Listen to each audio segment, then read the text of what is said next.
Hi, everyone. We have Lisa Alvarado with us today to teach us a little bit more about Juneteenth and what it means to her, what it means as a cultural celebration, and how learning about Juneteenth can improve our cultural competency. Yeah, tell us about yourself.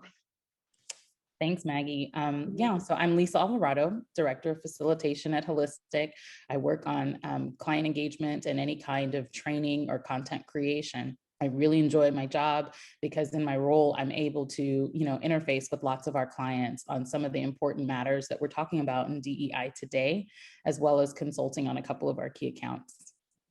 Thank you so much, Lisa. I'm so excited to talk to you about Juneteenth today. So why don't we start off with what is Juneteenth? So Juneteenth is the oldest and most widely celebrated annual recognition of the emancipation of slavery in the United States. Juneteenth is literally June 19th, 1865. The June and the 19th put together make up Juneteenth. And this is the date that the news of the Emancipation Proclamation reached Galveston Island, Texas, which is about 50 miles southeast of Houston, Texas. And this was 2.5 years after the signing of the Emancipation Proclamation, which was to go into effect January 1st, 1863, to free the slaves in the Confederacy. So this is really important. It has to do with the location of Texas, the idea that Texas was the most western state in the Confederacy, and it literally took that long for Union soldiers to make their way into Texas to free the over 250,000 slaves that were residing there on Juneteenth. As a native Texan, what does Juneteenth mean to you personally? Juneteenth is really something that I hold dear. As you said, I'm a native Texan. I was born and raised in Houston, Texas. Houston is 50 miles northwest of Galveston, where the order was read freeing these slaves. It's important in general for me, having grown up in Houston, but I would say even more so because I am a first-generation American. My parents are, Black Americans, from immigrants from the Caribbean. And while they most certainly have their own storied history of slavery, my understanding and acknowledgement of the Black American experience really started as a young child, attending things like the festival in Emancipation Park or reading a book, learning many things that were not taught in school, but it was kind of my indoctrination to my own Black identity as a Texan, as an American. So how was Juneteenth traditionally celebrated, and how is it celebrated today? Juneteenth is really interesting in that 1 year, on the first anniversary after the news of the Emancipation Proclamation reached Texas, previously, enslaved peoples took it upon themselves to create a day to commemorate the many years of bondage they themselves and their ancestors had been under. One of the most important and central portions of the celebration is a gathering. It's a gathering and even, I would say, a reuniting of family. The first Juneteenth celebrations were a time when people really tried to take stock in their family. Under slavery, it was very common for members of the same household, husband and wife, children, to be sold away from each other. And some of the first Juneteenth celebrations were a time to determine, how could they reunite those families. It was also a time where people who had been married, but slave marriages were not recognized under the law. They went and made sure that they were married legally, and so that they could have that representation. And that's very important because under slavery, that was a part of dehumanization of Black Americans. Something else is passing on of family history, which is not just a Black tradition, but it's an African survivorism from Africa and many of the places that these individuals were taken from the transatlantic slave trade. In many African cultures, there's something called a griot, G-R-I-O. A griot is an oral historian who keeps the history of a tribe, a family, their lineage and their line. And this is something that on Juneteenth, older and elder members of families and communities make sure that they pass on the cultural history, the familial history, any traditions to the younger generations. And under slavery, this was really important because there were anti-literacy laws in the United States starting in the 1740s through the last one was passed in 1847 in Virginia. And this is a way that folks were able to maintain the story of from whom and whence they came, and to really wait to unify themselves without being able to keep written manuscripts about their histories. Religion and the Black church plays a huge part in Juneteenth. Often at a Juneteenth celebration, there will be a prayer, a sermon to kick it off. There will be the singing of spirituals, many spirituals that, even that have survived to today in the Black community have roots in slavery. And even the themes talking about, being freed from slavery and things like this, those ideas are rooted there.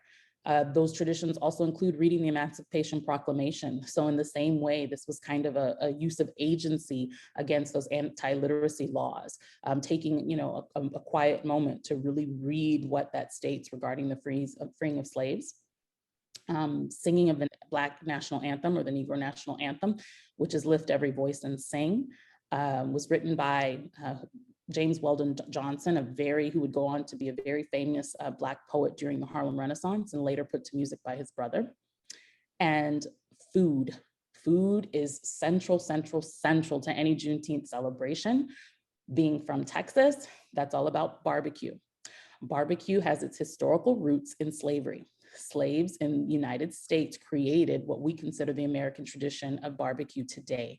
Slaves were often given pieces of meat and cuts of meat that were undesirable because they were fatty or tough, like brisket or pork shoulder, or had very little meat, like ribs. And they developed techniques to smoke and grill those meats, really infusing them with flavor over many hours.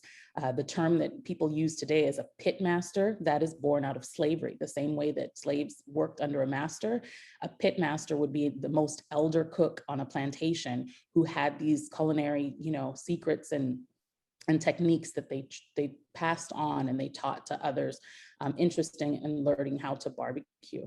Like any other celebration, games in Texas, of course, rodeos, right? So riding horses and pig races and things like that. And then the color red, as I'm wearing today, is symbolic for Juneteenth. Red is representative of the bloodshed of ancestors lost under slavery, as well as their ongoing resilience in the years after. One other thing I'd say about Juneteenth is that it's not just about celebration. It's really in the early stages about agency. As Black individuals, under slavery had no rights, and even in their freedom had very little rights into where they can move, how they can be educated, what schools they can attend, what eateries, where they can sit, transportation, et cetera. One of the things early on, white officials had, really tried to limit the gathering for Juneteenth celebrations, prohibiting gathering in public places. And in order to preserve this tradition, in Houston, Black Baptist ministers, led by the Reverend Jack Yates, 4 of them pooled together the resources of their congregations and came up with $800 in 1872, and they purchased 10 acres of land, what is known, they went on to call it Emancipation Park. Emancipation Park, until the 1950s, was the only park open to Black Houstonians to swim, to play baseball, to do anything. And so it was a place specifically that was intended to hold these Juneteenth festivities. And this is how serious and important and impactful this was for these communities. And myself growing up in Houston, every Juneteenth activity that I went to, as I mentioned before, I had my lineage as Caribbean American, the Caribbean American Festival. These things were held in Emancipation Park. So as a little kid eating cotton candy and licking ice cream and eating barbecue, I really didn't even have a true awareness of the history of the soil that I was standing on, and what folks went to preserve that history and that celebration. So how can someone best honor or acknowledge this cultural celebration, especially today, in the moment we're having now? I will always say educating yourself. We didn't talk about it in the background, but my background is academic in history. I have an undergraduate degree, a master's degree in American history with a focus on race, gender, and ethnicity. And when, a lot of the times, especially in this day and age, we get our information, from quickly glancing an article or share on social media. And while it's great because it definitely gets more people, this information in front of more people, it's like taking one step and going a little deeper. So instead of just, reading that article in the New York Times, I'd implore you to just search your local or public library or your state archives. All these records are digitized now, and you can just get lost in the archives. You put in Juneteenth and you will see pictures of individuals celebrating in their Sunday best. Another thing I will say is having conversations. This is a particularly important historical moment that has really been reinvigorated. Over the years, there has been a lot of change in how and where Juneteenth was celebrated, with it having its birth in the Galveston, Houston area. In Texas, it was for the first state that recognized it as a state holiday in 1979. And since then, 46 other states have done the same. We're currently, as of actually yesterday, the Senate passed the bill to make Juneteenth a federal holiday, and we're waiting for that to go through the House. But I would say that recognizing that, there are many things we can learn from this.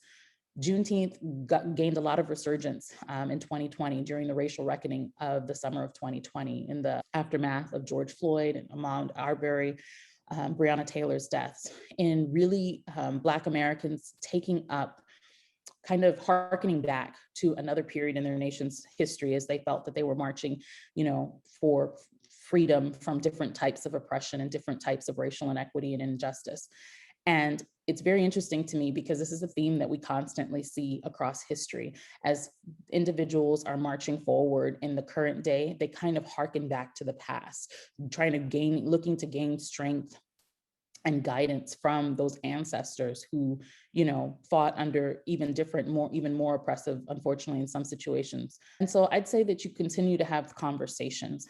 When we do this work, when we learn about each other's special holidays, observances, and even the good, bad, and the ugly, right? DEI work and being inclusive and understanding is not always about what celebrating. It's really to take a step back and to think about, today we might be eating barbecue at a picnic, but what is the real meaning behind this?